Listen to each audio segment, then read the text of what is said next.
Right guys, I'm going to show you how to make this gory severed sugar paste hand. Start with yellow and red water based colours and mix it into white to make this skin tone colour first of all. Flatten it down into a thin wedge and then use my hand as a template to cut out the shapes of the fingers, and then start to add fingernails just with a little knife.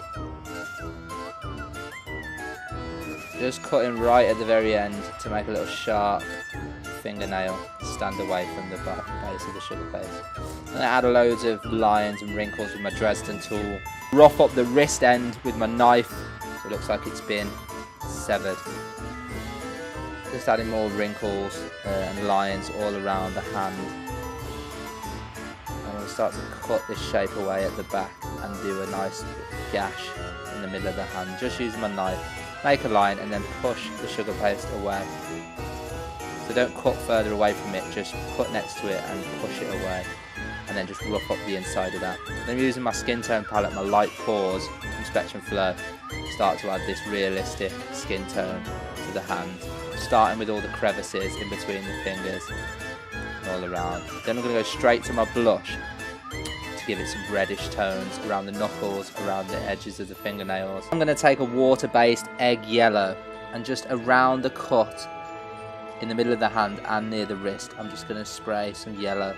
I'm going to add some red to that yellow just so it has a more of an orangey red, and then just spray around the outside of where I've put the yellow so it's like bruising now around the yellow. And then right on the inside of the cuts I'm going to spray it deep red. Just going right up close to add some greyish kind of effects.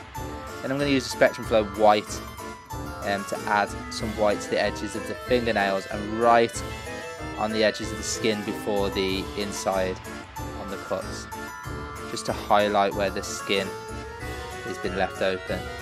Spray my Shall and Shine into the lid, and then using a paintbrush I can paint this on to give those fingernails a nice glossy shine. Then get some piping gel and use a water-based red. Add some of that to the piping gel and we're going to get this gungy blood that I'm going to use on the inside and right at the end. I'm just sharpening up with my white again, and that's it guys, there's your gory Halloween hand.